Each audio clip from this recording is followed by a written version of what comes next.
Segundo libro de Reyes, capítulo 7, versículo 1 al 5. ¿Lo tienen, hermanos? Si ustedes no lo tienen, pues yo los voy a leer. Pero ya los que somos ya algunos años en el Evangelio, ya somos diestros en buscar los versículos de la Biblia. Segundo libro de Reyes, capítulo 7, versículo 1 dice: dijo entonces Eliseo: oíd palabra de Jehová.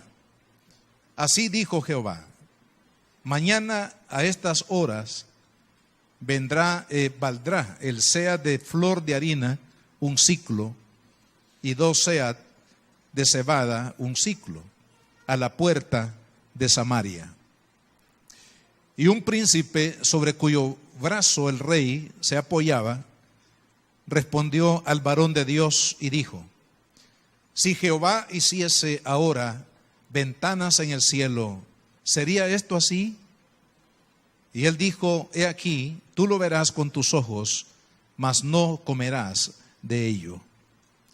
Había a la entrada de la puerta 4 hombres leprosos, los cuales dijeron uno al otro: ¿para qué nos estamos aquí hasta que muramos? Si tratáremos de entrar en la ciudad, por el hambre que hay en la ciudad moriremos en ella. Y si nos quedamos aquí, también moriremos. Vamos pues ahora y pasemos al campamento de los sirios. Si ellos nos dieren la vida, viviremos. Y si nos dieren la muerte, moriremos. Se levantaron pues al anochecer para ir al campamento de los sirios, y llegaron a la entrada del campamento de los sirios, y no había allí nadie. Quiero hablarles, hermanos, bajo el tema: no es bueno callar la buena noticia. Cuando el Señor Jesús, después de haber resucitado de entre los muertos, los evangelios testifican que las palabras del Señor Jesús fueron un mandato a los discípulos que lo escucharon, pero también a todos los que a lo largo de los años nos hemos convertido al Señor. Y este mandato fue: vayan y prediquen la palabra, el evangelio, a todas las naciones, a toda criatura. Porque cuando sea testificado el evangelio en todas las naciones del mundo, dijo también Jesús en la capítulo 24 de Mateo, el capítulo profético, dijo él: cuando el evangelio sea anunciado en todas las naciones de la tierra, entonces vendrá el fin.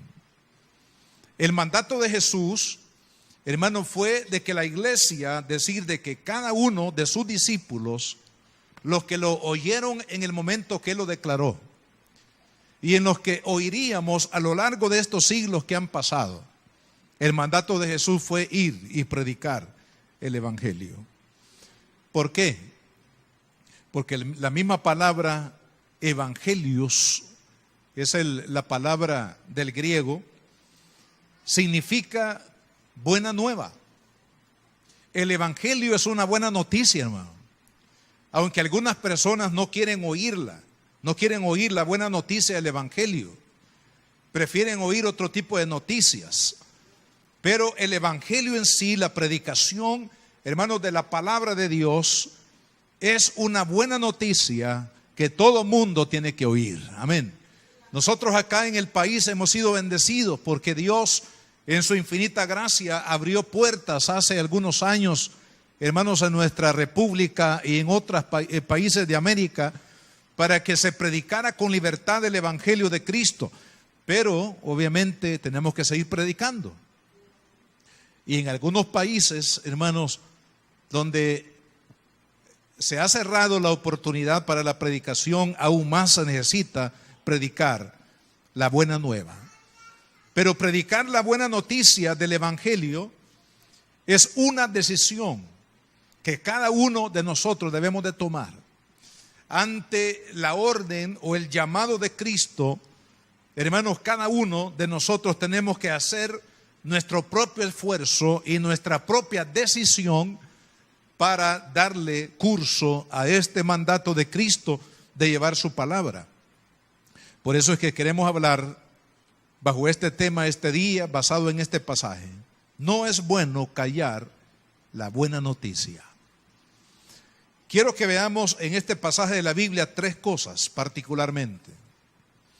Lo primero está relacionado con los versículos del capítulo 6, versículo 24 en adelante. Ahí nos habla, hermanos, del sitio de Samaria, la ciudad de Samaria. Ustedes saben que cuando Salomón murió, antes de morir, Salomón, el gran rey sabio, antes de morir, este hombre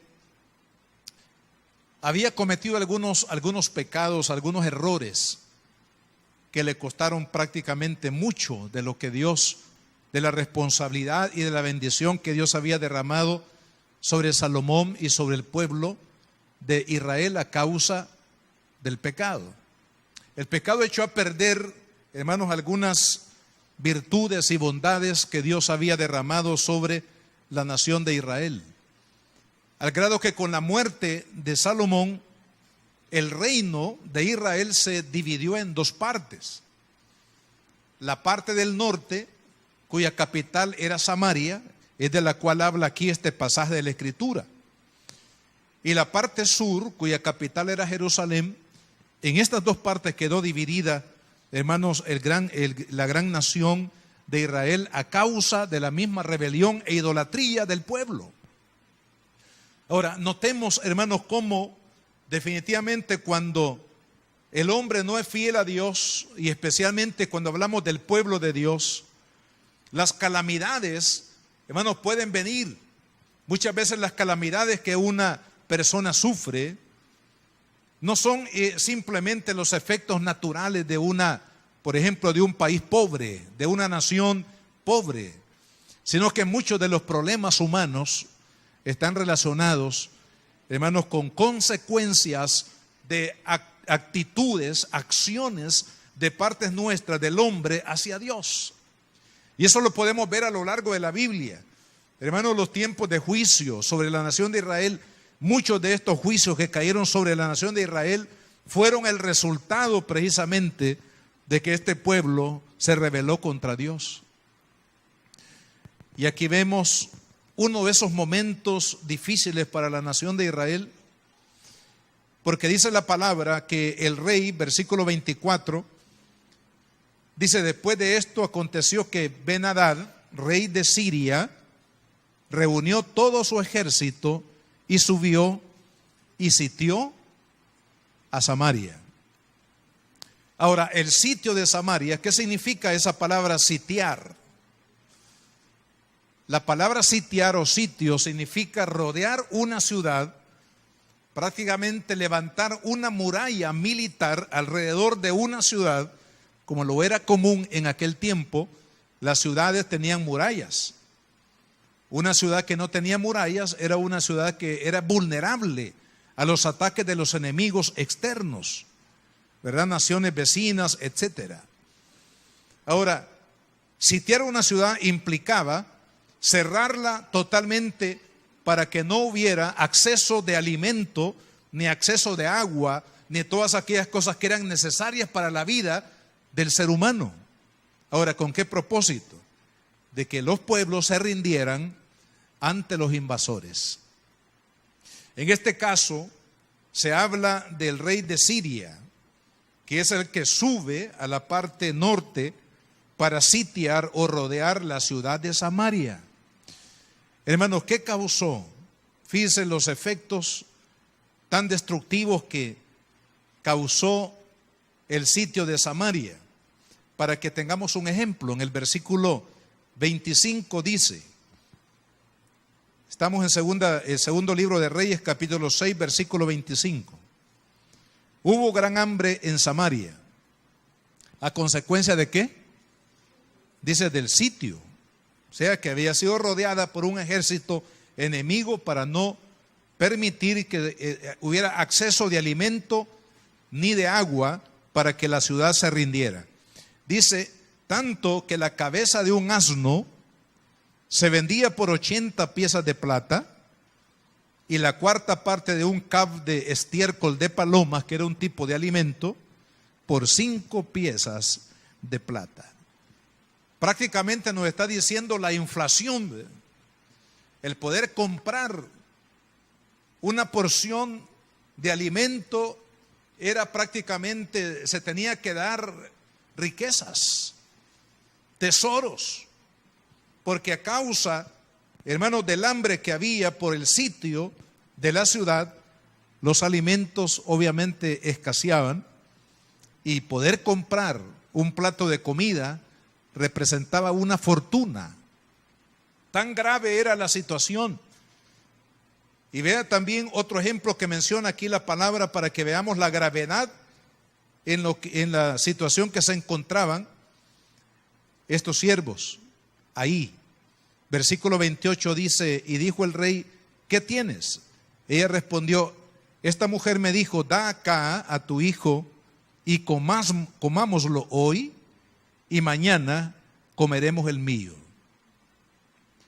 En otras palabras, el hambre y la desesperación era tan grande que las madres se ponían de acuerdo para cocinar a los hijos y comérselos. Hoy tú, mañana el mío.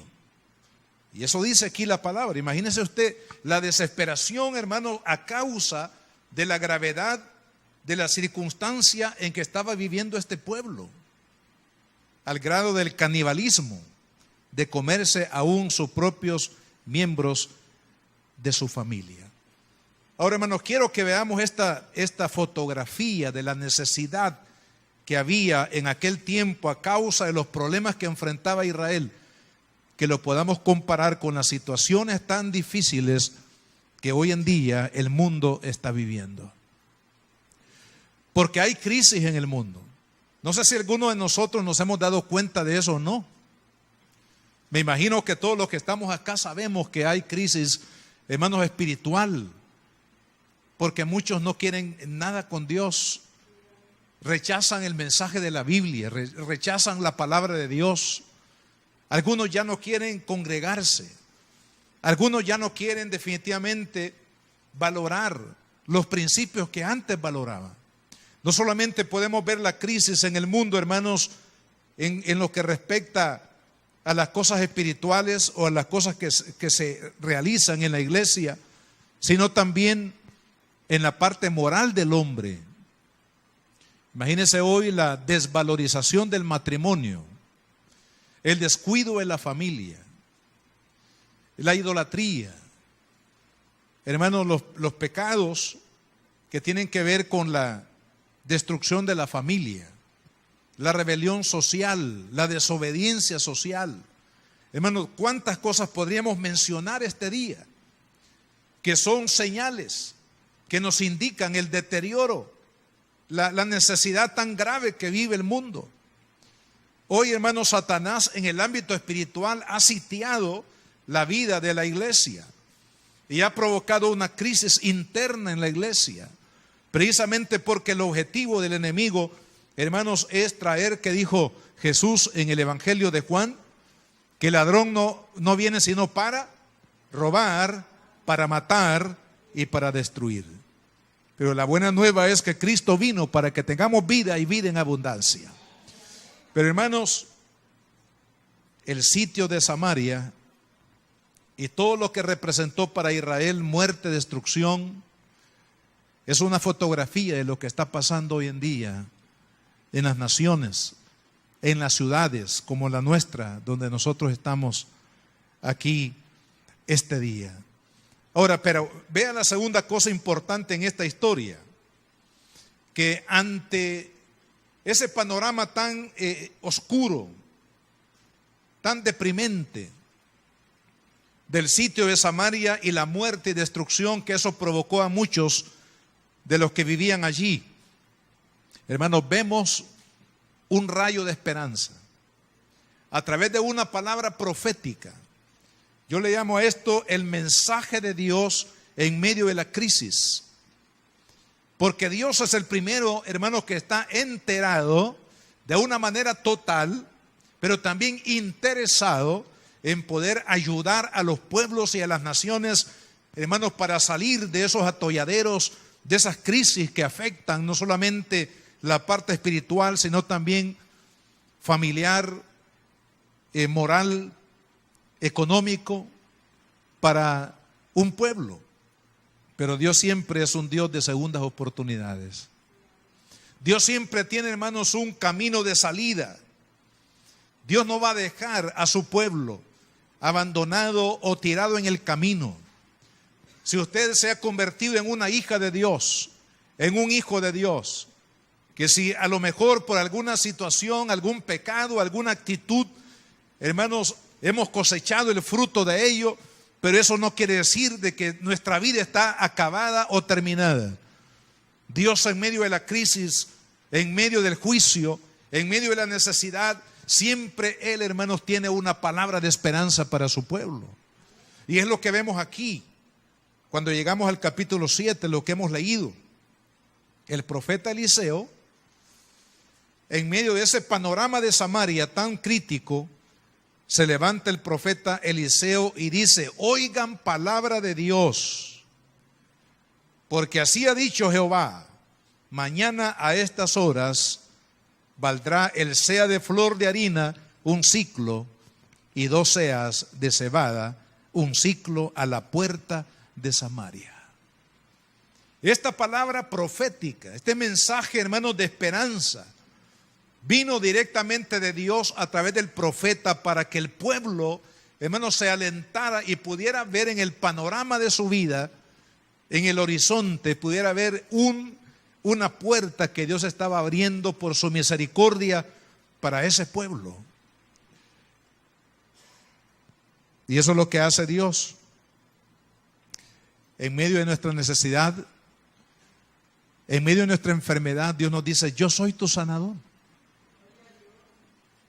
En medio, hermanos, del peligro en el que muchas veces nos enfrentamos, Dios nos dice: yo soy tu escudo, yo soy tu fortaleza.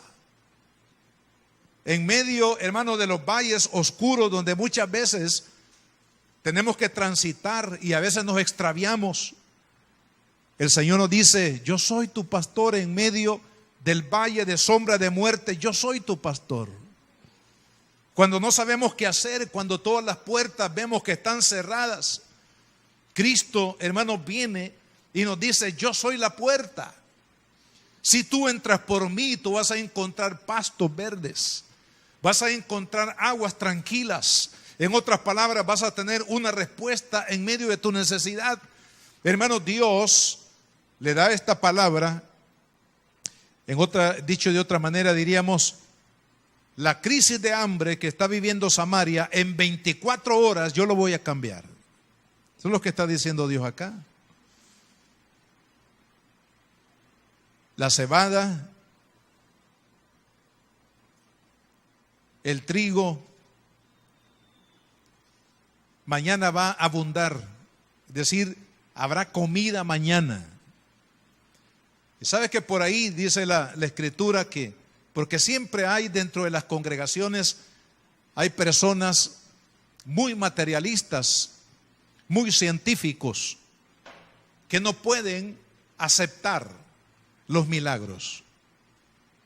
Cada uno de nosotros debemos tener mucho cuidado, hermanos, porque a veces nos acostumbramos tanto al materialismo de este mundo que hemos dejado de creer en un Cristo de poder, en un Cristo, hermanos, que sigue obrando milagros hoy en día. Amén. Que no solamente los milagros que leemos en la Biblia, que sucedieron hace 2000 años, Dios fue capaz de hacer, sino que ahora Dios sigue haciendo milagros. Pero este tipo de personas dentro de las iglesias que son escépticas, que son incrédulos, que creen que los tiempos de milagros ya pasaron, apareció uno por ahí y mire, era un personaje que era muy importante dentro del reino, porque dice en el reino de Samaria, versículo 2, un príncipe sobre cuyo brazo el rey se apoyaba. Imagínense qué tipo de apoyos tenía este rey, hermano. respondió al varón de Dios y le dijo: si Jehová hiciere ahora ventana en el cielo, ¿sería esto así? En otras palabras, Eliseo, mira, si eso sucediera, lo que tú estás diciendo, sería verdaderamente un milagro. Pero como yo no creo en los milagros, en otras palabras, no creo que suceda eso. Eso fue lo que dijo este príncipe. No creyó a la palabra, hermano, que salió de la boca del profeta de Dios. Porque a lo mejor, como digo, hermano, su corazón estaba apegado a las cosas materiales. Y por eso Eliseo le dice: mira, se va a cumplir la palabra, pero tú no vas a participar de ello. Hermano, cuando usted y yo no le creemos a Dios, sabe, quedamos fuera de las bendiciones que Dios tiene programadas para sus hijos, para la iglesia. El que no cree, hermanos, a Cristo, a su palabra, a lo que Dios ha declarado para nosotros, va a quedar excluido. Y es por eso que muchas veces vemos, hermanos, que otros son bendecidos y nosotros nos quedamos así como, ¿verdad? Con la expectativa: bueno, ¿y por qué el Señor pasó por aquí y no me dejó nada a mí? ¿Por qué el hermano que se acaba de convertir, mire cómo Dios lo ha bendecido? Yo que tengo 10 años de estar sentado en las bancas de la iglesia, no he recibido, como dijo el hijo mayor de la parábola. ¿Se acuerdan de la parábola del hijo pródigo? Le dice al papá: nunca me has dado ni siquiera un cabrito para que yo lo pueda disfrutar con mis amigos. Lo que no se dio cuenta este hijo pródigo, más bien el hermano del hijo pródigo, es que todo estaba para él, porque su papá, todo lo de su padre era para él. Pero ¿sabe qué pasó, hermanos? No se dio cuenta, no abrió los ojos para poder ver todas las bendiciones que él tenía y que podía echar mano de ellas. ¿Por qué? Porque muchas veces, hermano, el corazón o los ojos espirituales están velados a esas verdades de la palabra, porque nosotros no estamos caminando en la fe de Dios, sino que estamos muchas veces rodeados o atrapados por sistemas o principios religiosos que no nos permiten ver la gloria de Dios que está disponible para cada una de nuestras vidas. De tal manera que cuando este príncipe dice: si eso va a pasar, eso sería un tremendo milagro, pero yo no creo que va a suceder. Entonces el profeta le dice: pues no vas a comer de ello. Va a pasar porque Dios lo ha dicho, pero no vas a participar de ello. Y efectivamente así fue, hermano. Hermanos, Dios quiere, la lección que aprendemos acá es que Dios quiere que nosotros, en medio de nuestra necesidad, en medio de nuestras crisis, en medio de nuestras batallas espirituales, hermanos, Dios quiere que usted y yo le creamos a Él y que podamos oír la voz de Dios. ¿Sabe, hermanos, que la voz de Dios es la palabra? ¿En qué tenemos que apoyarnos nosotros? Nos tenemos que apoyar en las promesas de Dios. Su apoyo, hermano, tiene que estar definitivamente en la palabra de Dios. El tiempo va a pasar. ¿Cuánto tiempo? Como un ejemplo, pasó Abraham para poder heredar y para poder tener respuesta, diríamos, materializado lo que Dios le había prometido. Pasaron no menos de 20 años que Abraham recibió la palabra de Dios que sería padre de multitudes y que de sus lomos saldría una nación poderosa, la nación de Israel.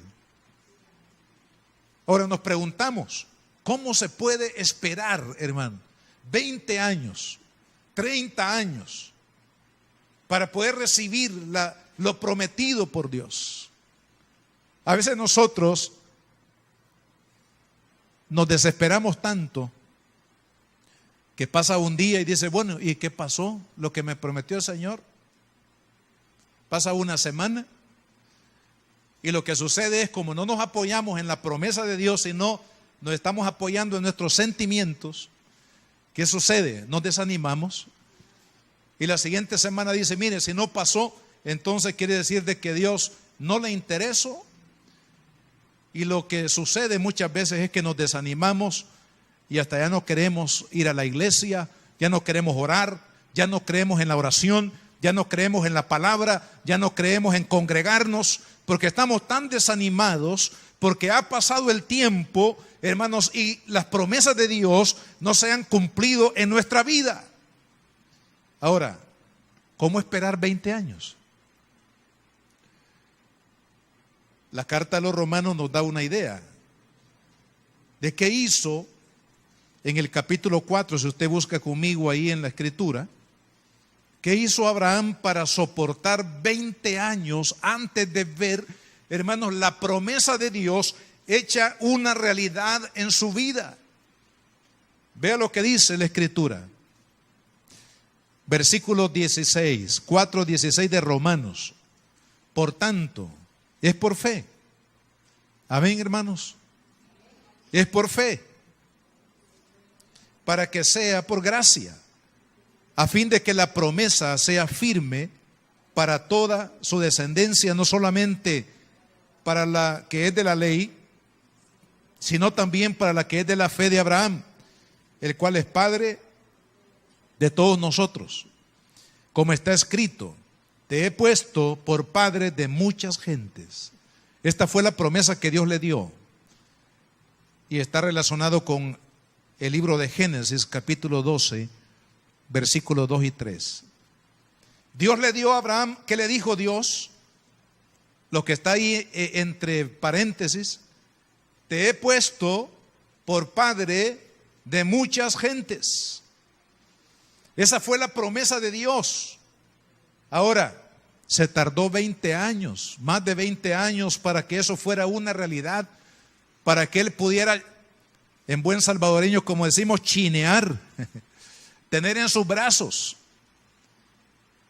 a Isaac, el hijo de la promesa, de un vientre estéril,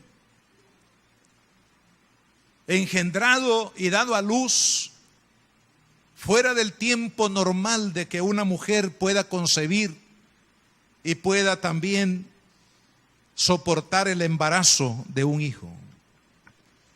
Eso, hermanos, pasó 20 años de espera. Ahora, ¿cuál fue la clave? ¿Cómo fue que este hombre de Dios no se desanimó? Le creyó a Dios entre ojo y ojo de una manera total. Y vea lo que dice el versículo 18. Él creyó en esperanza y contra esperanza para llegar a ser padre de muchas gentes, conforme lo que se le había dicho, así será tu descendencia. Ahora, ¿cuál fue la clave, hermano?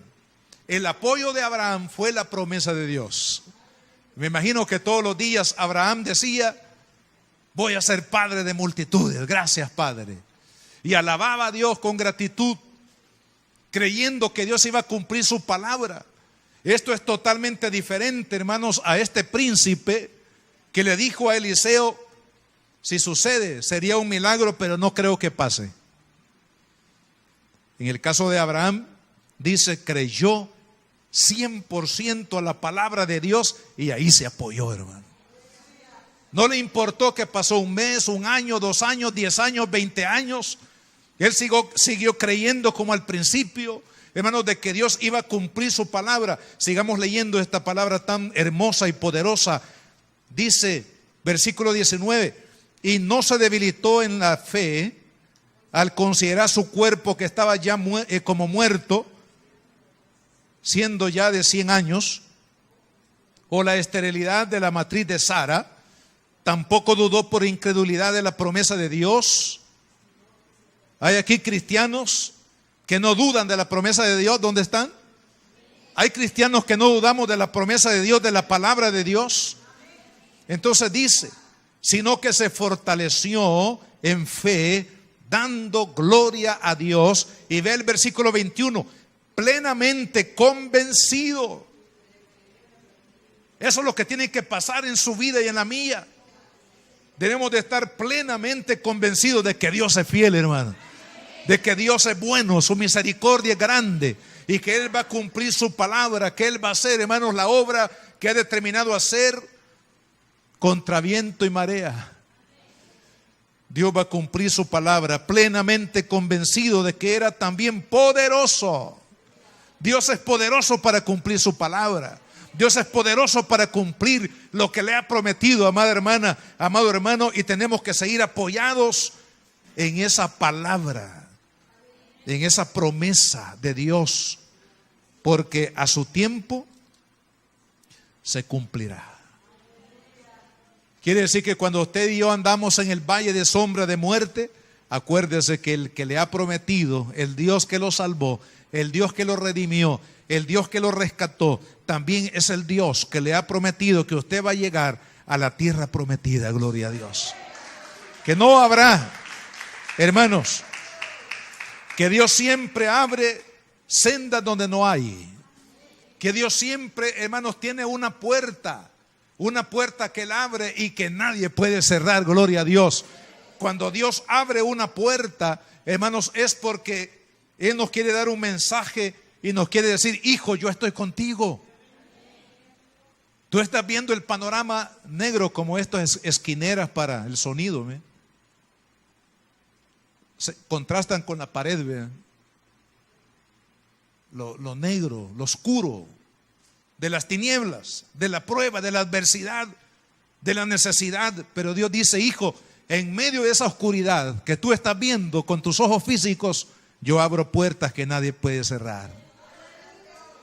En 24 horas, Dios dijo: esto que tú ves va a cambiar. Gloria a Dios. Si hay una palabra para usted, hermanos, en esta declaración, recíbala. Si usted necesita un milagro y dice: Señor, en 24 horas también yo necesito un milagro, para Dios no hay nada imposible, hermano. El día de mañana, dijo el Señor,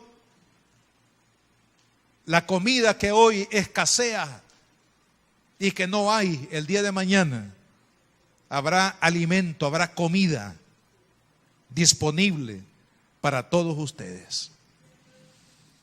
Entonces, primero, lo trágico del sitio del enemigo sobre nuestras vidas. Segundo, la palabra de Dios que siempre trae esperanza en medio de la crisis y que debemos de creerla. Y lo tercero, hermanos, los instrumentos inusuales que Dios usa. Fíjese qué interesante. Dice que había a la puerta 4 hombres que eran leprosos. Los hombres leprosos, las personas que sufrían de lepra, adicional al sufrimiento que esta persona tenía, porque prácticamente era una infección desde la cabeza hasta los pies, hermano. Porque la lepra era una enfermedad, o es, porque todavía existe en algunos lugares del mundo, una enfermedad que hace que la piel, hermano, se desprenda del cuerpo de la persona. Es decir, huecos y heridas, hermanos, profundas que se desarrollan en todo el cuerpo de la persona. Y lo que puede representar, si muchas veces en una pequeña herida, hermanos, hay una infección que pone en riesgo no solamente el miembro donde la tenemos, sino también todo nuestro cuerpo, con una pequeña herida.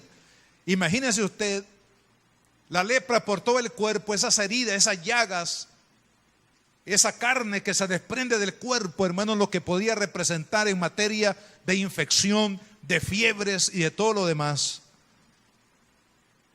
Pero además de ello, la persona era destituida de su familia, separada de su hogar, separada de la sociedad, precisamente por el alto grado de contagio que tenía esta enfermedad. Pero ahí están los leprosos. Fíjense lo inusual que Dios usa, hermanos, para llevar un mensaje de esperanza a aquellos que lo necesitan. El pueblo está muriendo de hambre. No hay ni siquiera el rey mismo quien diga: yo voy a arriesgar mi vida, voy a ir a buscar comida para este pueblo que muere de hambre. Pero estos hombres leprosos tomaron una decisión y dijeron: si nos quedamos aquí, de todas maneras nos vamos a morir de hambre. Y si vamos a buscar comida al campamento de los sirios, probablemente también ahí muramos. Pero ¿de qué sirve? Si nos quedamos aquí nos morimos. Y si voy allá hay posibilidad de que muramos. Al fin y al cabo, ninguna de las dos cosas nos da seguridad. Entonces se fueron para el campamento. Mire qué importante, hermano. La lepra de estos hombres, o la condición de leprosos, nos habla, hermanos, de que Dios puede usar a cualquier persona que se disponga para poder hacer lo que Él quiere hacer. No hay limitación alguna, ni por ser muy adulto, ni por ser muy joven, ni por ser un niño, ni por tener dinero o no tenerlo, o por vivir en algún país desarrollado o vivir en un país menos desarrollado, hablando en el sentido pues de la riqueza del mundo, de la industria y todas estas cosas que marcan la diferencia en esa medición. No importa, hermano, Dios quiere usar a cada uno de los que nos dispongamos para el servicio del Señor. ¿Acaso no era inusual cuando Jesús nació? Cuando Jesús, hermanos, vino a este mundo, ¿no hubiera sido mejor, de acuerdo al pensamiento intelectual y religioso, de que Jesús naciera del sumo sacerdote, que era el líder del judaísmo de su época, o que naciera en el palacio de Herodes? ¿Por qué el Señor tuvo que buscar a una virgen, una mujer prácticamente campesina, y a un hombre trabajador como lo era José, un carpintero que se ganaba la vida precisamente trabajando la madera, en un lugar, hermano, muy lejano, distante, prácticamente desconocido? Pero Dios a ellos los buscó para usarlos como instrumentos para manifestar su gloria en esta tierra. Dios usa lo inusual. Usó a un perseguidor, hermano, que había jurado destruir el nombre de Cristo y destruir a la iglesia que predicaba el nombre de Cristo, llamado Saulo de Tarso. Y sabe, hermano, que a ese hombre el Señor lo transformó y lo usó como uno de los más grandes impulsores del evangelio, hermanos, en los primeros años de la existencia de la iglesia. Lo inusual. Dice la Biblia que Dios usa lo que no es para avergonzar lo que es. Que Dios usa lo vil del mundo para avergonzar, hermano, lo grande, o los que se consideran grandes en el mundo. Dios usa, hermanos, los vasos de barro que se disponen. ¿Sabe por qué? Porque los vasos de barro no buscan gloria para sí mismos. Los vasos de barro ya saben que fueron construidos para servicios, hermanos, sencillos, humildes. La copa de oro sabe que ha sido, digamos, elaborada o hecha para estar en los palacios, en la grandeza. Pero el vaso de barro sabe, por su misma condición, hermano, que su uso será un uso sencillo y humilde. Pero sabe que cuando, hermano, nosotros nos consideramos vasos de barro, es cuando Dios puede glorificarse. Porque no se trata de mí, se trata de Dios. No se trata de lo que yo puedo, sino de lo que Dios puede, hermano. No se trata de mis recursos, sino de los recursos de Dios. Y es ahí donde la gloria de Dios se manifiesta. Estos leprosos tomaron la decisión de arriesgar su vida, que ya estaba prácticamente en peligro por la muerte, por la enfermedad, y se fueron. Y sabe que cuando llegaron al campamento de los sirios, dice la palabra, que encontraron ropa fina en las tiendas que habían dejado los sirios, porque los sirios huyeron. Dios les confundió sus mentes y huyeron. Y dejaron toda su ropa y dejaron todos sus pertrechos de guerra y dejaron la comida. Hermanos, los alimentos. Incluso estaba caliente la comida, imagínense. Y entonces estos leprosos se dieron el banquete de la vida, hermano. Primero entraron a las tiendas y comenzaron a probarse la ropa, como cuando usted va a un almacén y dice, mire, quiero medirme ese vestido o medirme esa camisa o ese saco o ese traje. Comenzaron.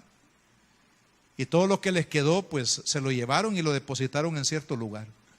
Luego regresaron a otra tienda y encontraron, hermanos, que la comida, el arrocito con los frijoles estaba calientito, ¿ves? Y entonces comenzaron a comer, y el pan, y me imagino la carne asada, y todo lo que había ahí, hermanos, comenzaron a comer, y a comer, y a comer, y a saciarse. Pero estando en esa condición, fíjese, el Espíritu de Dios tocó la vida de estos hombres. En el versículo 9, 7-9, ¿qué dice? Luego se dijeron, después de que ellos habían apartado plata, oro, vestidos y habían comido hasta saciarse, ellos dijeron el uno al otro, no estamos haciendo bien. Hoy es día de buena nueva y nosotros callamos. Quiero decirles, hermanos, haciendo una aplicación de la condición de estos hombres, nosotros éramos leprosos. Perdonen la expresión, yo me incluyo también. Éramos leprosos, tal vez no en lo físico, pero sí en lo espiritual. Estábamos enfermos desde la cabeza hasta los pies, hermano. Perdidos, sin Dios y sin esperanza, dice la Biblia. Muertos en delitos y pecados. Condenados a una muerte eterna segura. Estábamos como los leprosos, destituidos de la gloria de Dios. Lejos, hermanos, del pacto, de las promesas de Dios. Pero ahí Dios nos rescató. Cuando usted aceptó a Cristo, el Señor sanó la lepra de su alma. El Señor sanó la lepra de su corazón. Le dio una nueva vida. Nos ha bendecido. Claramente aquí, hermanos, a través de estos hombres que entraron y se probaron toda suerte de riqueza, ahí bendecidos, así también nosotros somos bendecidos por Dios en lo espiritual y también en lo material, porque Dios nos suple toda nuestra necesidad. A lo mejor usted no está en la lista de los ricos y famosos del mundo, pero Dios es su proveedor y Él le provee lo que usted necesita, lo que yo necesito. Pero hermanos, hay un peligro en la iglesia. La iglesia nos podemos sentar al igual que estos leprosos bendecidos. Nos podemos sentar en medio, hermanos, de nuestra sala de la casa o aquí en el templo también, hermanos, para disfrutar las bendiciones de Dios, cómo Dios nos ha bendecido, cómo Dios nos ha perdonado, cómo Dios nos ha restaurado, cómo nuestra familia ha sido levantada, cómo hemos recibido, hermanos, la bendición material en aspectos milagrosos, formas como Dios ha obrado en nuestras vidas.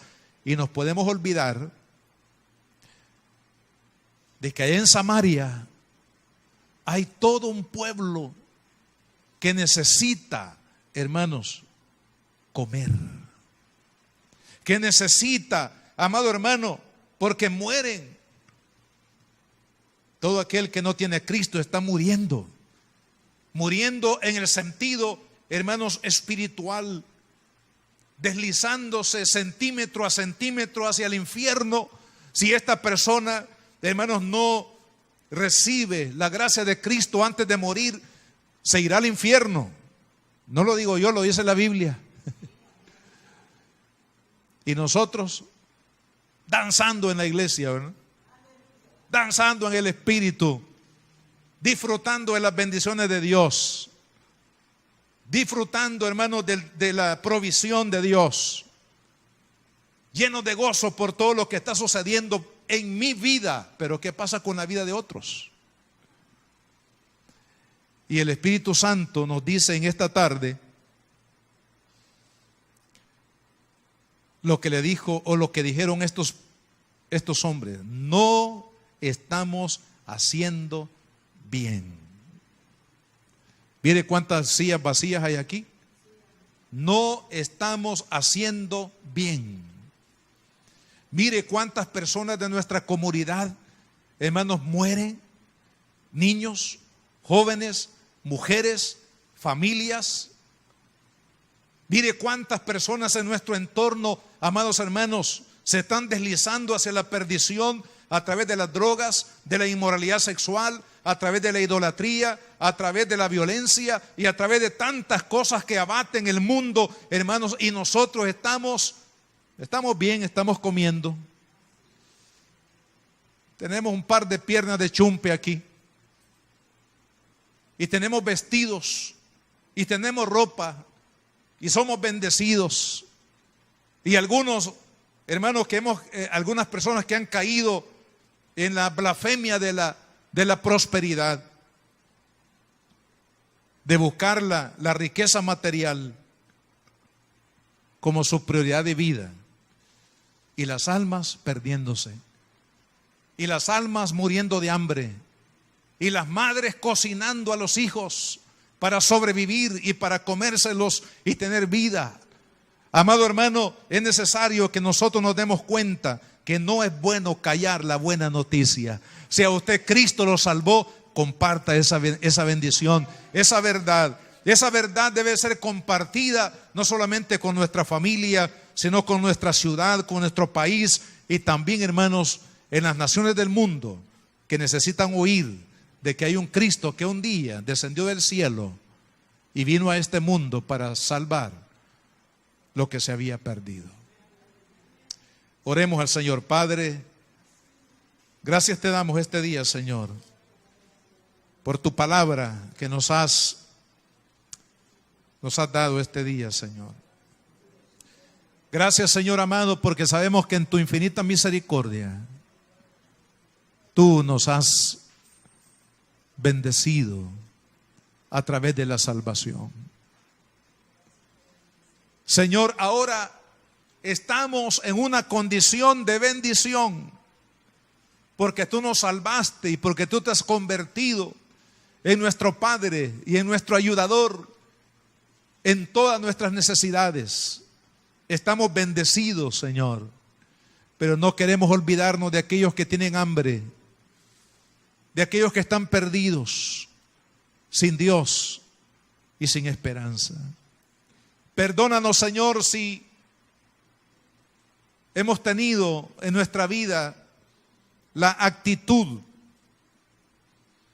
que aquellos hombres tuvieron al principio, de pensar en sí mismos, de ir a las tiendas para buscarse lo mejor para sí, de almacenar oro y plata para sí mismo, de comer hasta saciarse para sí mismo. Señor, que nosotros nos demos cuenta y que nos levantemos, porque sabemos que no estamos haciendo bien, que es necesario comunicar que tú eres nuestro Dios, nuestro Señor, nuestro Salvador. Decirle: Cristo te ama, Cristo murió por ti, Cristo derramó su sangre preciosa por ti.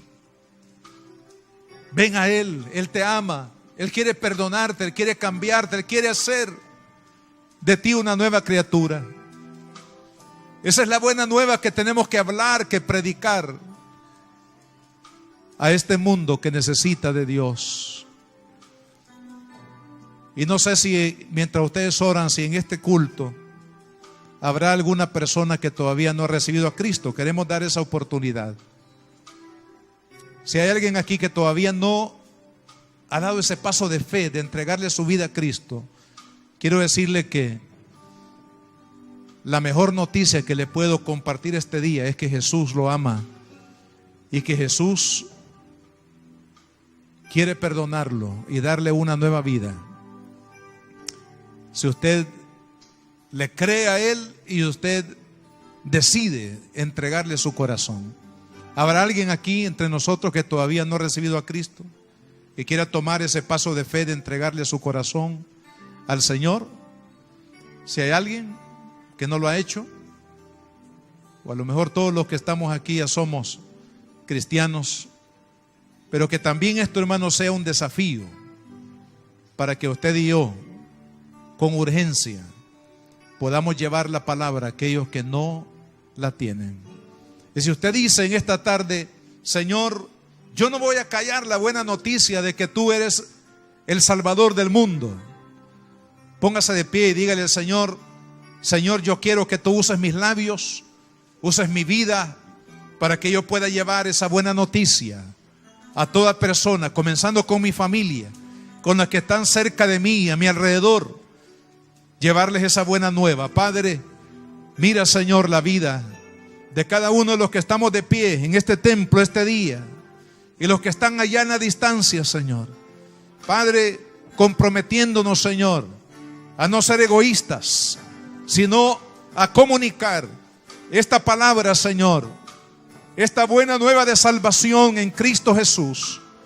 Señor, aquí está nuestra vida.